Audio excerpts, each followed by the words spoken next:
Abra sua Bíblia no Evangelho segundo João, no capítulo 4, e nós vamos ler do verso 5 até o verso 26. Evangelho de João, capítulo 4, do verso 5 ao verso 26. Está escrito assim: Chegou, pois, a uma cidade samaritana chamada Sicar, perto das terras que Jacó dera a seu filho José. Estava ali a fonte de Jacó. Cansado da viagem, assentou-se Jesus junto à fonte por volta da hora sexta. Nisto veio uma mulher samaritana tirar água. Disse-lhe Jesus: Dá-me de beber. Os seus discípulos tinham ido à cidade para comprar alimentos. Então lhe disse a mulher samaritana: Como sendo tu judeu, pedes de beber a mim, que sou mulher samaritana? Porque os judeus não se dão com os samaritanos.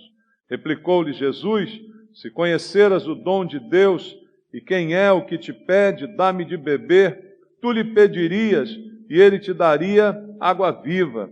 Respondeu-lhe ela: Senhor, tu não tens com que atirar e o poço é fundo. Onde, pois, tens a água viva? És tu, porventura, maior do que Jacó, nosso pai, que nos deu o poço, do qual ele mesmo bebeu, e bem assim seus filhos e seu gado? Afirmou-lhe Jesus: Quem beber desta água tornará a ter sede. Aquele, porém, que beber da água que eu lhe der, nunca mais terá sede. Pelo contrário, a água que eu lhe der será nele uma fonte a jorrar para a vida eterna. Disse-lhe a mulher: Senhor, dá-me dessa água para que eu não mais tenha sede, nem precise vir aqui buscá-la. Disse-lhe Jesus: Vai chamar teu marido e vem cá.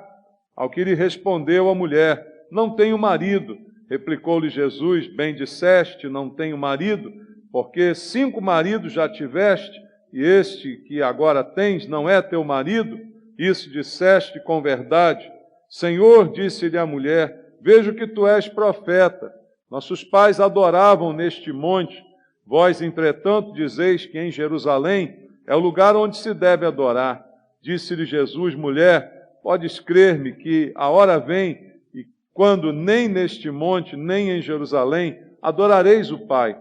Vós adorais o que não conheceis, nós adoramos o que conhecemos, porque a salvação vem dos judeus. Mas vem a hora, e já chegou, em que os verdadeiros adoradores adorarão o Pai em espírito e em verdade, porque são estes que o Pai procura para seus adoradores. Deus é espírito e importa que seus adoradores o adorem em espírito e em verdade. Eu sei, respondeu a mulher, que há de vir o Messias, chamado Cristo. Quando ele vier, nos anunciará todas as coisas. Disse-lhe Jesus: Eu o sou, eu que falo contigo. Amém. Pai, muito obrigado pela tua palavra, por tudo que nos foi deixado através dela, palavra de edificação, pão verdadeiro que alimenta. É esse pão que nós queremos esta noite para sustento da nossa vida espiritual. Palavra que procede do Senhor, não dos homens com suas doutrinas e filosofias, mas da boca de Deus queremos ouvir essa noite. E por isso te pedimos em oração, fala conosco, fala aquilo que precisamos ouvir, transforma a nossa vida, nos alimenta, nos enche com a tua palavra, Pai. E eu entrego a minha vida ao Senhor, pedindo graça e misericórdia e pedindo unção do teu Espírito, para que sobre mim esta unção atue de modo que eu possa ministrar a tua palavra com poder, de acordo com a tua vontade, quebrar as barreiras para que ela chegue a todos os corações. É o que te peço, orando com os irmãos, em nome de Jesus. Amém. Graças a Deus, irmãos. Amados, aqui está um texto que creio que todos nós já conhecemos bastante, uma passagem muito difundida das Escrituras, onde Jesus tem essa conversa com uma mulher samaritana que promove uma transformação muito grande na vida dessa mulher e, ao mesmo tempo, faz aqui revelações muito preciosas. Mas sempre que eu vejo essa palavra, ela me inspira a 2 pensamentos, porque há 2 coisas importantes que nós podemos aprender com esse texto.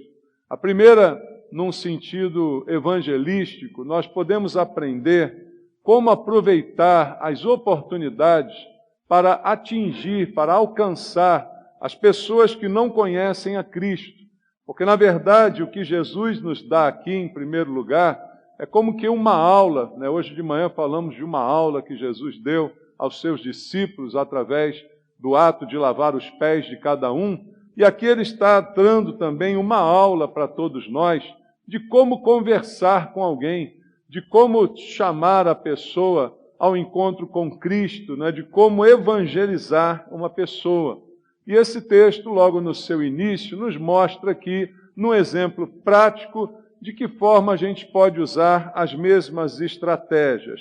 Veja, voltando aqui ao texto, o texto nos diz, nos primeiros versículos, no verso 3 até o verso 6, deixou a Judéia, retirando-se outra vez para a Galiléia, e era-lhe necessário atravessar a província de Samaria. Chegou, pois, a uma cidade samaritana chamada Sicar, perto das terras que Jacó dera a seu filho José. Pela descrição desse trajeto, desse caminho, né, se você olhar no mapa, a distância entre essas cidades, para os dias atuais não é muita coisa, são cerca de 150 quilômetros, é uma distância razoável para os meios de transporte que a gente tem hoje. Mas para aquele momento, no grupo de Jesus, que andava a pé, né, nem utilizava de algum tipo de tração animal, esse trajeto a pé, né, se você fizer aqui um pequeno exercício comigo, uma pessoa andando normalmente, ela anda a velocidade de no máximo 5 km por hora, sem fazer muito esforço. Acima disso, você já começa a respirar fundo, né? Então, a 5 km por hora, pensa aí em quantas horas levaria, pelo menos 30 horas, essa viagem. Então, andando aí 10 horas por dia, em 3 dias você leva para chegar ao seu destino, indo a pé, como era o caso aqui. Então, uma viagem um pouco cansativa, por uma estrada que não era pavimentada, não é? Enfrentando subidas e descidas, enfrentando dificuldades do próprio caminho. Então, eu imagino que 3 dias, estamos sendo até generosos, talvez mais dias leve essa travessia, não é? E Jesus está ali, passando por uma cidade samaritana, onde o povo de Samaria morava, e ele aproveita essa chance, essa oportunidade, numa breve parada que a caminhada deu, para evangelizar essa mulher. O verso 7 diz: nisto veio uma mulher samaritana tirar água. Disse-lhe Jesus: dá-me de beber. No verso 6, estava ali a fonte de Jacó. Cansado da viagem, você já sabe o motivo do cansaço, assentou-se Jesus junto à fonte, por volta da hora sexta. Isso quer dizer aproximadamente ao meio-dia, uma vez que eles começavam a contar a hora a partir das 6 horas da manhã. A hora sexta de um dia era por volta de meio-dia. É o momento em que o sol está mais em cima da gente. É o momento em que o calor é maior. Então, tudo isso proporciona aquela parada para o descanso de Jesus e junto a um poço, perto de um poço, aonde vem uma mulher tirar água. Outro dia a gente viu aqui uma pregação sobre Gênesis, capítulo 24, em que a mulher, né, que foi levada para ser esposa de Isaac estava tirando água. Isso era uma função normal das mulheres naquele tempo. E Jesus, sentado ali naquela fonte, vê esta mulher se aproximando. Veio uma mulher samaritana fazer o que todas faziam, tirar água para levar para casa, para fazer os afazeres domésticos, não é? E aí Jesus volta-se para ela e faz um pedido: me dá um pouco dessa água, eu quero beber dessa água que você acabou de tirar. Eu me lembro daquele texto lá em Gênesis, né, que isso foi a prova colocada pelo mordomo, né, de Abraão, para designar a mulher que seria levada para Isaac, essa disposição em gentilmente ceder a água, que é parte do seu trabalho. E Jesus faz aqui esse pedido à mulher também, não é? Me dá um pouco aí dessa água. Só que aqui as coisas são um pouco mais complicadas, porque a mulher é samaritana, né? E o próprio texto aqui mostra para a gente que essa comunicação de Jesus com ela causou um certo espanto, porque a Bíblia diz, os judeus não se dão com os samaritanos. Havia uma rixa profunda entre aqueles povos, antiga, enraizada, de preconceitos, né? De coisas que têm uma origem histórica para isso, porque os samaritanos, eles são o resquício do reino do norte. Você sabe que Israel foi dividido em 2 reinos, depois da morte de Salomão, e o reino do sul, Judá, durou mais tempo que o reino do norte. O reino do norte teve uma sucessão de reis que eram maus e que levaram o povo para cada vez mais longe de Deus, e com isso o reino do norte é exterminado em 722 antes de Cristo e nunca mais vai se reerguer como um reino. E por isso houve uma grande mistura dos povos que dominaram aquele reino com os povos que compunham verdadeiramente o povo de Israel no Reino do Norte. E a capital do Reino do Norte era Samaria. E ali, então, houve uma grande mistura entre aqueles que venceram a guerra com os vencidos de Samaria, e isso deu origem ao povo samaritano, que não era mais um povo judeu legítimo, vamos dizer assim, mas misturado.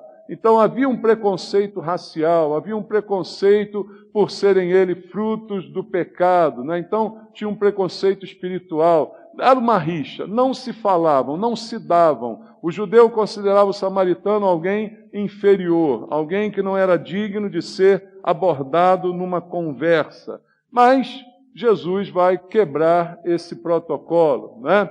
E ele vai começar a conversar com aquela mulher. Porque ele viu ali, não uma samaritana, mas ele viu ali uma pessoa. Jesus não olha para a gente vendo qual é a nossa raça, qual é a nossa condição social, né, qual é a nossa estirpe, a nossa família. Jesus não vê nada disso. Jesus vê um ser humano, que na verdade todos nós, depois que a gente morre, vira caveira, não é? Você já viu uma caveira? Já viu? Quando você olha para uma caveira, você sabe a cor dela, que ela tinha quando não era caveira? Você sabe qual é a raça dela, se ela tinha olho puxado?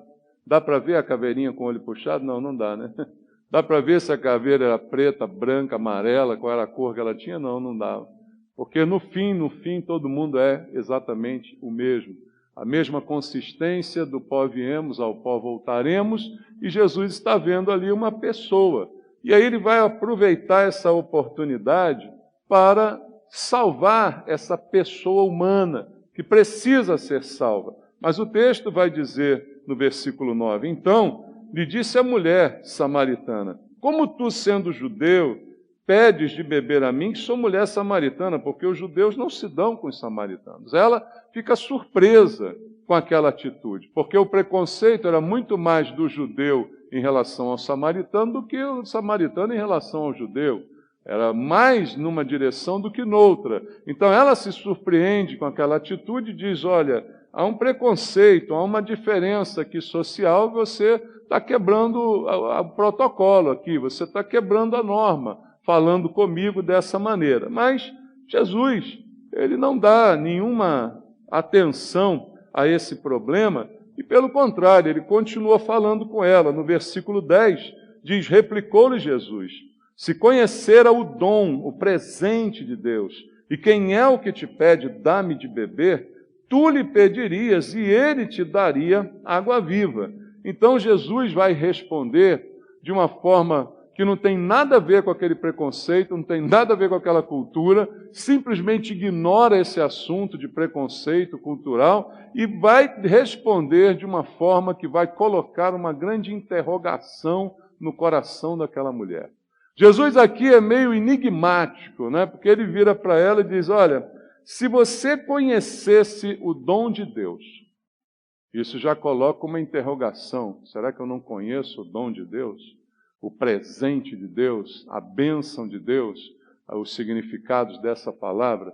Se eu conhecesse, ele está duvidando que eu conheça, né? Ele está me colocando aqui uma interrogação. E pior, se você conhecesse quem é que está falando contigo, aí a coisa se inverteria.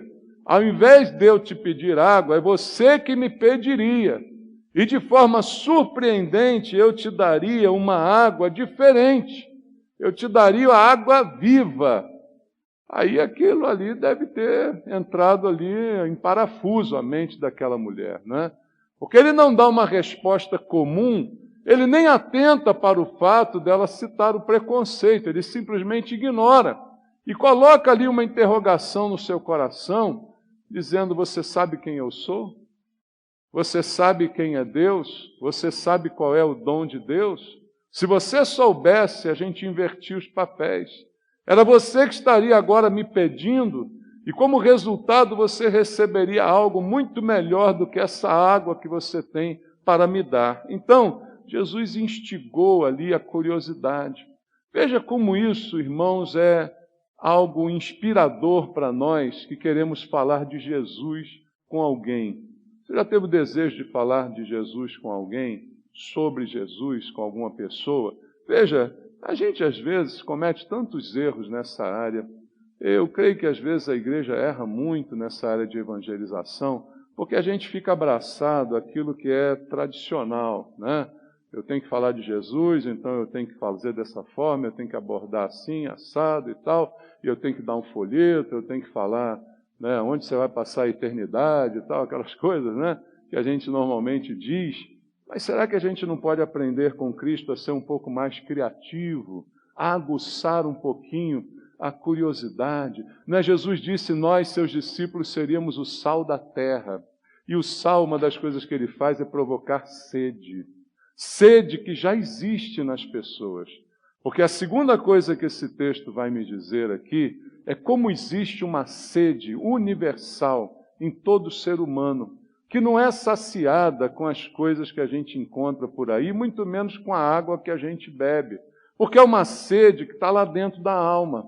E essa sede, ela é aguçada pelo sal. Jesus aqui está aguçando esse sentimento na mulher, para que ela provoque nela uma dúvida, provoque nela uma vontade de querer saber mais a respeito daquilo que ele está falando.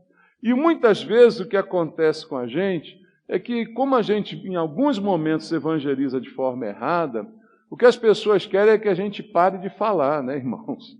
O que muita gente quer, tomara que esse cara vá embora, que ele não para de me encher o saco aqui.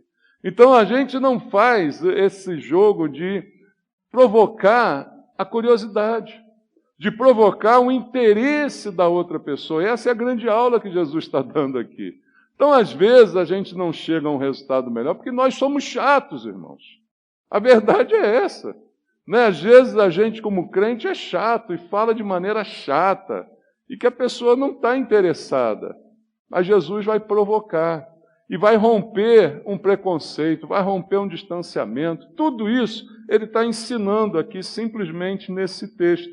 E aí, a mulher provocada, a princípio, ela tem uma visão que é a visão natural, porque a gente sempre olha primeiro o homem natural, a Bíblia diz, não consegue cogitar das coisas espirituais. E essa mulher não é uma mulher espiritual, ela é uma mulher natural. Então, o homem natural, quando provocado, ele só é capaz de pensar naquilo que é natural. Quando ele falou dessa água, que ela nunca mais teria que ter sede, ela não pensa em algo espiritual. Muito pelo contrário, ela pensa em algo natural. Então, no versículo 11, diz assim: respondeu-lhe ela: Senhor, tu não tens com que atirar. O poço é fundo. Onde, pois, tens a água viva? Ela não está pensando no que Jesus disse.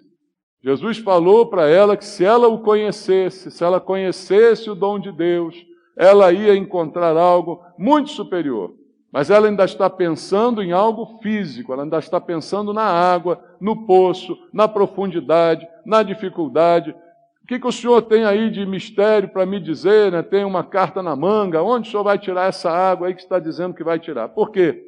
A visão dela é uma visão apenas natural, mas isso já serviu para despertar nela. O propósito de Jesus se cumpre porque À primeira vista, a reação é sempre natural. Foi como aquela conversa de Jesus com Nicodemos. Nicodemos, um mestre em Israel, queria saber como ter a vida eterna. E ele vai conversar secretamente com Jesus para perguntar, porque o mestre é ele, como é que ele vai perguntar para outro, né? Então ele vai meio que escondido e pergunta. E aí Jesus diz, é necessário nascer de novo. Quem não nascer da água e do Espírito não vai poder entrar no reino dos céus. Qual é a primeira reação de Nicodemos, um homem natural? Ele diz, como é que eu vou nascer de novo? Eu tenho que voltar lá para o ventre da minha mãe? Porque ele não entende o aspecto espiritual, mas depois vai ser instruído no aspecto espiritual. E a mesma coisa acontece aqui. Mas no verso 12, já há um despertamento nela. És tu, porventura, maior do que Jacó, nosso pai, que nos deu o poço, do qual ele mesmo bebeu, e bem assim seus filhos e seu gado? Veja, ela começa já a pensar agora em algo espiritual, numa herança espiritual. Jacó foi quem nos deu o poço, nós somos herdeiros, herança de Jacó. O Senhor aqui está me falando de uma água diferente, não é nesse poço que vai tirá-la, então tem alguma coisa aí, me fala um pouco mais sobre isso. Ela abre o coração, percebe a lição espiritual, prática, de evangelismo, de falar sobre Jesus, sem ser chato, provocando, aguçando curiosidade, desejo. Amados, ninguém consegue ensinar nada para quem não quer aprender. Essa é algo bem básico, né?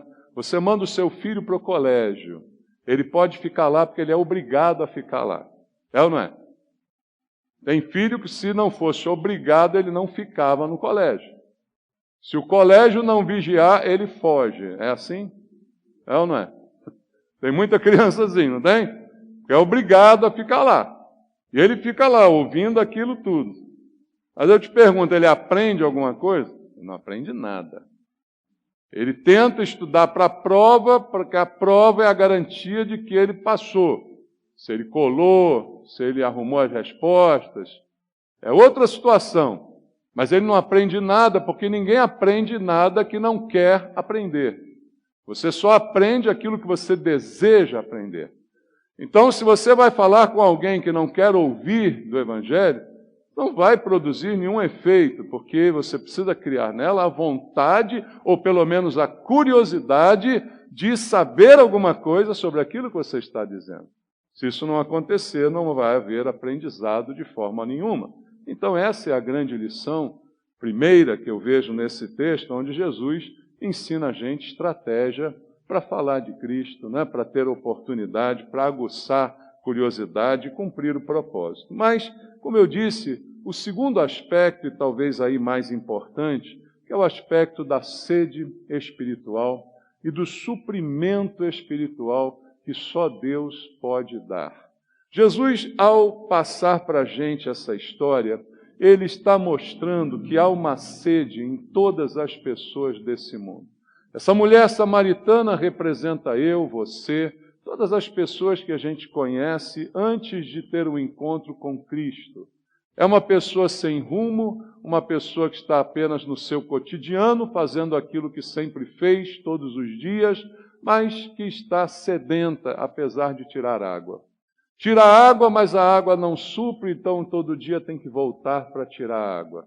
Bebe, mas não se sacia, porque todo dia tem que beber de novo. E assim há muita gente vivendo hoje em dia, gasta, faz, gasta tempo, gasta dinheiro, mas nunca há satisfação, nunca há contentamento. Porque há uma sede interior no coração do homem natural que só o suprimento espiritual pode saciar. Então, há uma sede espiritual em todas as pessoas sem Cristo. Porque alguém que está sem Cristo está sem o Espírito de Deus. Todos nós temos um Espírito. Quando nós nascemos, é como diz a Bíblia, formou Deus o homem do pó da terra, soprou nas suas narinas o Espírito e ele se transformou numa alma vivente. Todas as almas viventes, que são as pessoas que habitam esse mundo, elas têm um espírito que foi gerado por Deus, soprado em suas narinas. Todo homem tem um espírito, mas nem todos os homens têm o Espírito de Deus. E o que acontece quando alguém se converte é que nós recebemos do Espírito de Deus. Como diz 1 Coríntios 6,17, aquele que se une ao Senhor se torna um espírito com Ele. O Espírito Santo que atuou na conversão está agora impregnado ao meu espírito, transformando a minha vida. Me torno o templo do Espírito Santo. Mas até que isso aconteça, há uma sede espiritual em todas as pessoas sobre a face da terra. Por quê? Porque falta o complemento. E o complemento é o Espírito de Deus. E essa sede só pode ser suprida quando alguém conhece a Jesus.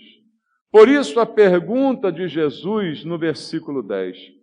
Se conheceras o dom de Deus, qual é o maior dom de Deus de todos?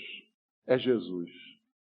A Bíblia diz, Deus amou ao mundo de tal maneira que deu seu Filho unigênito, para que todo aquele que nele crer não pereça, mas tenha a vida eterna.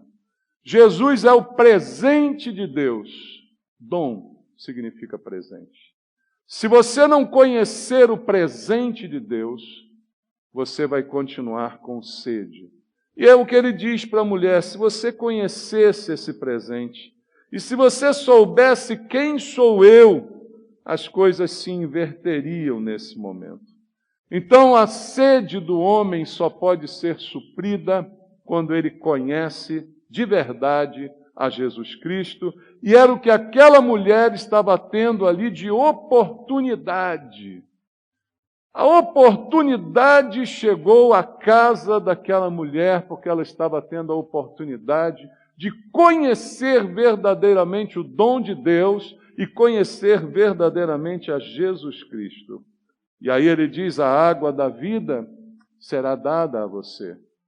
Porque sem essa água, todas as outras que a gente possa beber, todas as comidas que a gente possa comer, não sustentarão a nós para a vida eterna.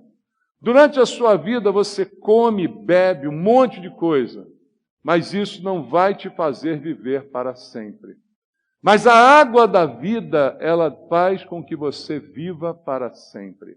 Foi como Jesus disse, irmãos, se você crer em mim, se você confiar, do seu interior fluirão rios de água viva. Todo que vive e crê em mim não morrerá eternamente, disse Jesus. Porque a água da vida é o suprimento para a vida eterna. E sem ela, todos estamos condenados à morte e à separação eterna do nosso Deus. Então, a água da vida é o suprimento. No versículo 13, diz, afirmou-lhe Jesus, quem beber desta água, essa que você tira aí todo dia, essa que você bebe todo dia, você sabe, bebe, mata a sede por um tempo, mas depois volta a ter sede. Depois a sede volta mais uma vez. Isso é normal. E no verso 14, aquele, porém, que beber da água que eu lhe der, nunca mais terá sede. Pelo contrário, a água que eu lhe der será nele uma fonte a jorrar para a vida eterna. Veja, o que Jesus está dizendo é algo completamente diferente do que qualquer pessoa já ouviu na vida. Você sabe o que é água? Sei. Você todo dia bebe água, bebo. E se a gente não beber, a gente morre, é verdade? E todo dia você bebe água, a água mata a tua sede, mas no dia seguinte você tem que beber mais porque a sede volta. Isso é algo completamente corriqueiro para todos nós.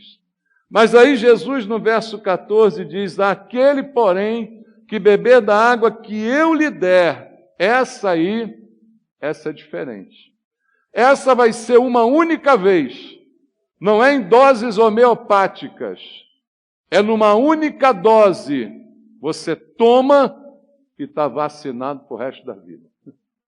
Você toma e está suprido para o resto da sua existência. Nunca mais você terá sede. E além disso, essa água, além de saciá-lo, vai transformar você numa fonte geradora de água, do mesmo tipo que eu dei a você. É isso que Deus fez na conversão de cada um de nós. Além de nos converter, nos dando a água que mata a sede, tornou a gente uma fonte de água para levar essa mesma água para os outros, segundo as estratégias que ele acabou de nos ensinar aqui. Veja que o serviço é completo por Jesus. Tudo está determinado dessa forma. Você é salvo para ajudar a salvar os outros. Você é suprido para ajudar a suprir os outros. Você se transforma numa fonte a jorrar para a vida eterna. É compartilhado com você esse poder divino de se tornar uma fonte geradora de vida. Isso é maravilhoso que Jesus está dizendo. Agora, para matar a sede, para que ela cumpra esse papel, esse aspecto de dose única, como eu disse aqui, há um segredo. Eu preciso estar sempre na fonte. Eu preciso ser sempre a fonte. Por isso que eu disse, não são coisas que Deus faz em doses homeopáticas, mas é de uma vez. Mas o que se pressupõe é que aquele que bebe dessa água não volta a ter sede, porque ele agora está sempre ligado na fonte. É como Jesus disse aos discípulos: há a videira e há os ramos. Vocês são os ramos da videira. Se vocês estiverem ligados à videira, vocês dão fruto. Mas se vocês se desligarem da videira, vocês secam e morrem. Então a fonte continua saciando, porque também estou sempre junto a ela. Isto é exemplificado também no texto em João capítulo 7, um episódio posterior. Em João capítulo 7, no verso 37 ao 39, há aqui uma festa a qual compareceu Jesus. E diz: no último dia, o grande dia da festa, levantou-se Jesus e exclamou: se alguém tem sede, venha a mim e beba. Quem crer em mim, como diz a Escritura, do seu interior fluirão rios de água viva. Isto ele diz com respeito ao Espírito que haviam de receber os que nele crescem, pois o Espírito até aquele momento não fora dado, porque Jesus não havia sido ainda glorificado. Então aqui há uma explicação melhor sobre que efeito é produzido por essa água e no que consiste essa água que passa a jorrar dentro da gente. É exatamente o Espírito de Deus. O Espírito de Deus se torna o suprimento, que está em mim, que está sempre em mim, porque você que se converte é templo do Espírito Santo. Não por algum tempo, mas em todo o tempo. Então é isto, esta continuidade que faz com que você jamais tenha sede de novo, porque agora o Espírito de Deus está em você. E Jesus diz isso numa festa judaica, chamada Festa dos Tabernáculos, conhecida, celebrada até hoje pelos judeus, e que no último dia dessa festa, e aqui está o texto dizendo que isso aconteceu no último dia, havia ali uma cerimônia em que o sacerdote ele tomava da água e derramava água sobre o altar, invocando a bênção de Deus sobre o povo, simbolizando a chuva que garantiria a colheita daquele ano. Então isso era feito pelo sacerdote. Ele derramava abundantemente a água sobre o altar durante essa cerimônia. A água sendo derramada como um sinal de bênção. E aí Jesus, no último dia da festa, no momento em que esta cena é vista por todos, e todo judeu entendia o seu significado, ela simbolizava abundância, bênção, continuidade das chuvas que garantiriam as colheitas, as sementes, e que tudo seria então um suprimento garantido. Ele vai dizer o que está dito aqui nos versículos 37 a 39. Essa água é muito melhor a que Deus tem para te dar, porque você terá para sempre. Mais do que a chuva, você terá um suprimento inesgotável e para sempre. Em Isaías, no capítulo 12, vamos ler juntos. Isaías, capítulo número 12, no versículo 3, está escrito assim: Vós com alegria tirareis água das fontes da salvação. Um canto de louvor, de restauração. E simbolicamente, Deus está dizendo ao povo de Israel, há uma fonte de salvação. E vocês com alegria vão passar a tirar água dessa fonte. Simbolicamente, é a mesma fonte que Jesus apresentou à mulher samaritana. A mesma que ele mencionou na festa dos tabernáculos em Jerusalém, dizendo algo muito mais profundo aqui. Porque esta água simboliza o Messias, que vem para salvar e salvar definitivamente. E até aqui, nessa conversa de Jesus com a mulher samaritana, citando os benefícios dessa água, tudo que está sendo dito por Jesus é apresentado a todos nós como plano de salvação eterna e definitiva. E tudo que foi dito até agora é simplesmente de graça. Você não compra essa água, você não paga por ela, por mais dinheiro que você tenha, você não consegue adquiri-la. Essa água é gratuita e é dada por Jesus. Ele disse, o dom de Deus, se você conhecer, sou eu. E aí você me pediria e eu te daria. O que eu preciso fazer? É só pedir. Tem que pagar? Não, não tem. Tem que fazer um sacrifício? Não. Tem que mudar de vida? Não. O que eu preciso fazer? Eu preciso pedir. Primeiro eu tenho que conhecer o dom de Deus e depois eu preciso simplesmente pedir. E aí, se eu pedir, vai me ser dado gratuitamente. Nada foi dito a respeito da vida daquela mulher até esse momento. Ele simplesmente a motivou a ter o desejo de conhecer o dom de Deus e de ter a água que mata a sede para sempre. Bastaria pedir que ela seria dada, sem nenhum requisito de mudança, sem nenhum histórico de vida, merecimento, nada. Era só pedir. Mas a Bíblia continua na história, voltando lá ao versículo 15, disse-lhe a mulher, Senhor, dá-me dessa água, para que eu não venha, para que eu não mais tenha sede, nem precise vir aqui buscá-la. Ela então pediu da água. Não era só pedir? Então eu peço. Ainda não com entendimento completo, porque ela ainda está pensando no que é natural. Ela ainda não tem o Espírito de Deus.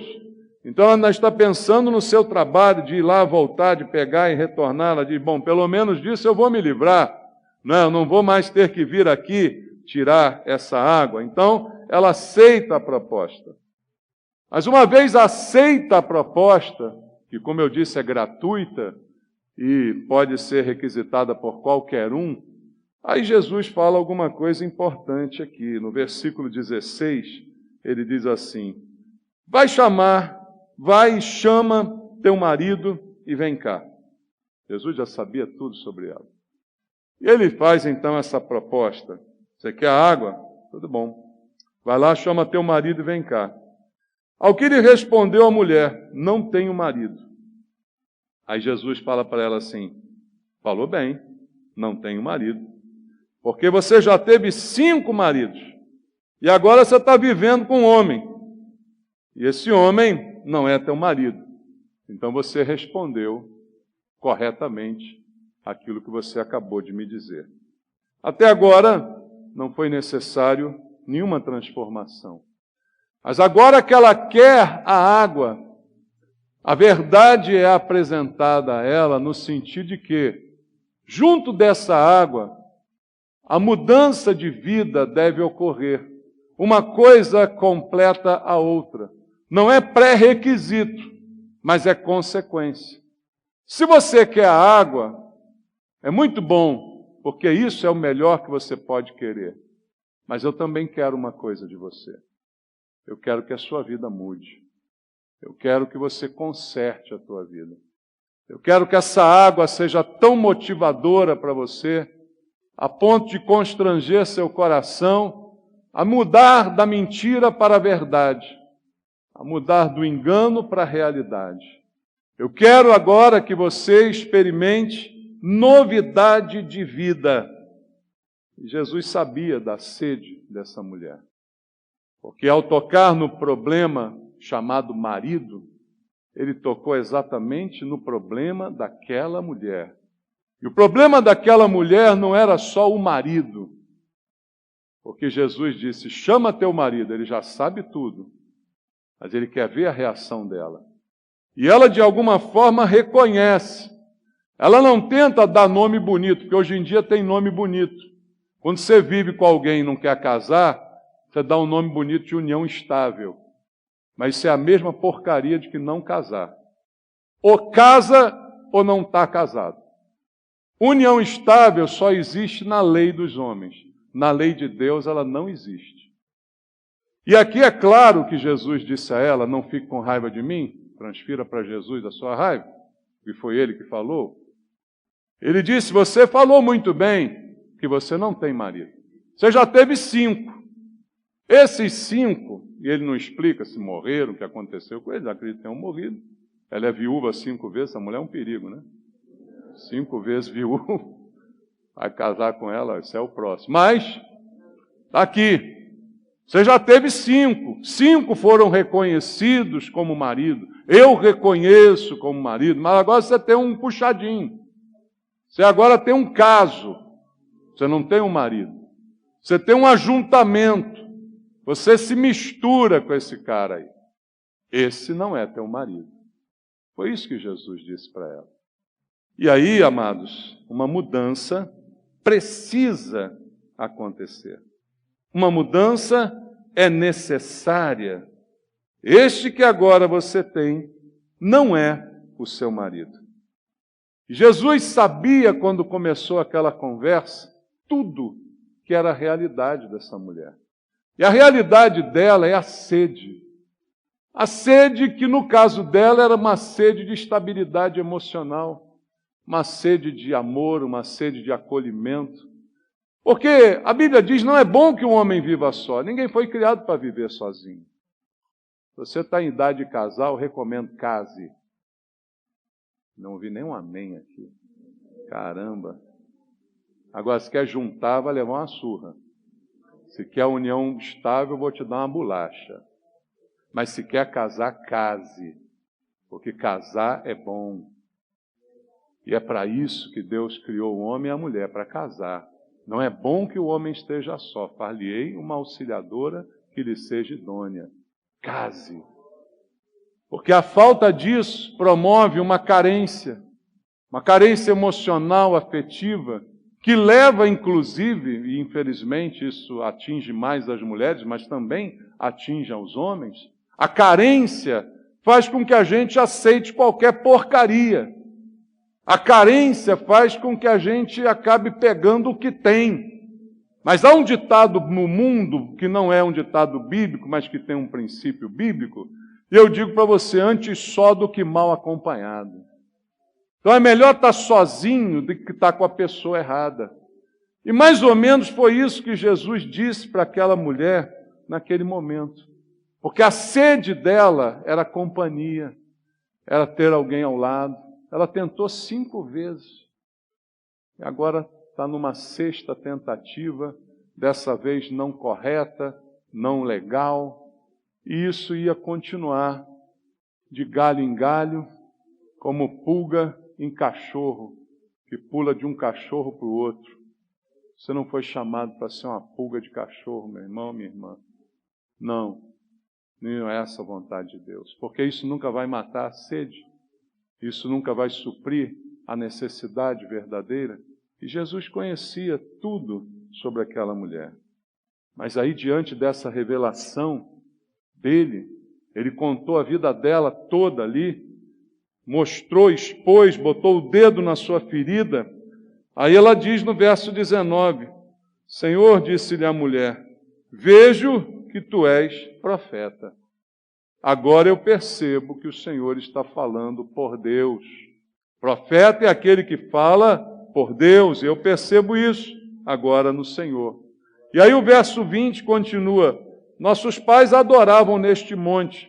Vós, entretanto, dizeis que em Jerusalém é o lugar aonde se deve adorar. Parece que ela mudou de assunto, né? Mas não mudou de assunto não, irmãos. O que acontece aqui é o seguinte. Quando ela percebe em Jesus o profeta, ela diz, é Deus que está falando comigo. Isso aí já é o suficiente. Quando você ouvir uma pregação e esquecer que é o pastor Maurício, mas é Deus que está falando contigo, aí a coisa começa a funcionar. Quando você pensar que sou eu, não vai ter efeito nenhum. Mas quando você pensar que é Deus que está falando contigo, a coisa começa a transformar. Você começa a ser incomodado, você começa a querer consertar, e isso já estava pronto na vida dessa mulher. E qual é a evidência que eu tenho disso? Exatamente o verso 20. Porque agora ela já está pensando em adorar a Deus. Antes você não vê essa mulher pensando em adorar a Deus. Ela agora já está pensando qual é a maneira correta de adorar a Deus. Porque ela se viu diante de um confronto, de um conflito. Olha, os meus parentes, os samaritanos, a gente tem uma concepção de Deus diferente da sua, que é judeu. Os judeus dizem, ó, só em Jerusalém se pode adorar. Os samaritanos, para não ficar atrás, dizem, não, o lugar é Samaria, porque estão aqui nossos ancestrais e tal. Ela já está agora interessada em como adorar. Você não viu essa mulher interessada em adorar antes de resolver o problema da vida dela. Mas Jesus já resolveu o problema da vida dela, já disse para ela a verdade. Ela agora já vai mudar de vida. E já que ela vai mudar de vida, ela quer saber, Senhor, então aproveita e me fala. Como é que se adora a Deus de verdade? Há tanta confusão, cada um diz uma coisa, eu não sei. E aí Jesus vai responder para ela. Verso 21. Disse-lhe Jesus, mulher, podes crer-me que a hora vem, quando nem neste monte, nem em Jerusalém, adorareis o Pai. Vós adorais o que não conheceis, nós adoramos o que conhecemos, porque a salvação, sim, vem dos judeus. Mas vem a hora e já chegou em que os verdadeiros adoradores adorarão o Pai em espírito e em verdade, porque são estes que o Pai procura para seus adoradores. Eles não são de Samaria, eles não são de Jerusalém, eles não são judeus, não são samaritanos, não são brasileiros, não são africanos, não são, sei lá de onde você quiser imaginar. Eles são de Deus. São os verdadeiros adoradores que não dependem de raça, não dependem de origem, não estão atrelados a costumes nem a tradições. São estes que o Pai procura. E aí ele diz, Deus é Espírito, importa que os seus adoradores o adorem em Espírito e em verdade. Não há um lugar certo para adorar. Não é Jerusalém, nem são nos montes de Samaria. Não há, o lugar certo é no coração do verdadeiro adorador. Agora Jesus está trabalhando no coração daquela mulher. Está trabalhando no coração dela que quer se tornar uma adoradora. E aí, diante disso tudo, o verso 25 diz, eu sei, respondeu a mulher, que há de vir o Messias chamado Cristo. Quando ele vier, nos anunciará todas as coisas. Disse-lhe Jesus, eu o sou, eu que falo contigo. Foi uma das poucas vezes que Jesus revelou quem ele era antes da hora, irmãos. Eu não me lembro de outra vez em que Jesus tenha dito tão claramente quem ele era. Eu sou, eu que falo com você. Esse Messias que você espera sem bem conhecer, sem bem atentar o que significa, este sou eu. E aí ela conheceu. O Messias que ela esperava estava diante dela. Se nós continuarmos a ler o texto, você verá que essa mulher foi realmente convertida por Jesus naquele dia. Porque daqui ela vai pregar aos samaritanos. Desse encontro ela vai anunciar Jesus para toda a sua família, para todos os seus. ela vai pregar na sua cidade, porque ela creu, porque ela se converteu. Essa sede, querido, só quem pode matar é Jesus. Essa necessidade que todos nós temos, que não é suprida com bens, não é suprida com gente, não é suprida com amores, não é suprida com relacionamentos de nenhuma espécie, ela só é suprida com a água viva que só Jesus pode dar. Por isso você deve parar de procurar, porque você já achou. Jesus é o Messias, é o Salvador. Ele já se apresentou a você. É só você agora reconhecê-lo, crer nele de todo o teu coração, entregar a sua vida para ele e receber de graça dessa água que transforma, dessa água que vai mudar você para sempre, que vai consertar a sua vida se você quiser. Se você quiser, você conserta tudo e anda com Cristo. E tem essa experiência maravilhosa de não ter mais sede, de não ter mais carência emocional, de estar suprido, satisfeito. É isso que Jesus tem para te oferecer. Há alguém aqui essa noite que quer entregar a sua vida para Cristo nessa hora? Eu quero fazer esse apelo a você. Se você ainda não confessou Jesus como teu Senhor, isso precisa ser feito publicamente, porque Jesus morreu publicamente por você. Se você ainda não confessou Jesus e deseja fazê-lo, erga sua mão onde você está para que eu ore junto com você. Há alguém ali. Quem mais quer entregar sua vida para Cristo? Há mais alguém que quer entregar a vida para Jesus? Faça isso agora. Tome essa decisão agora, na frente de todo mundo. Eu quero essa água viva. Nunca mais eu quero ter sede. Mais alguém? Vem cá, minha irmã, vamos orar juntos. Vamos orar. Vamos falar com Deus. Se tiver mais alguém que quiser vir aqui à frente, aproveita. Aproveita essa chance. Glória a Deus. Começa o nome? Arlete. Pai Arlete, o Senhor conhece. O Senhor a trouxe aqui essa noite. Ela ouviu a tua palavra. Ela ouviu Jesus falando com ela. Ela não pensou que é o pastor Maurício, mas é Jesus. É Jesus falando ao coração dela. E é por isso que ela ouviu a tua voz, o teu chamado, e decide agora, diante de Deus e da igreja, confessá-lo como Senhor, como Salvador da sua vida, para que ela viva saciada a partir de hoje. Toda falta, toda carência vai embora, Pai. E tudo aquilo que ela precisa, ela encontre somente em Ti, Jesus, suprindo sua vida, seu coração, de uma forma tão completa como só o Senhor pode fazer. Salva dos seus pecados, perdoada dos seus pecados.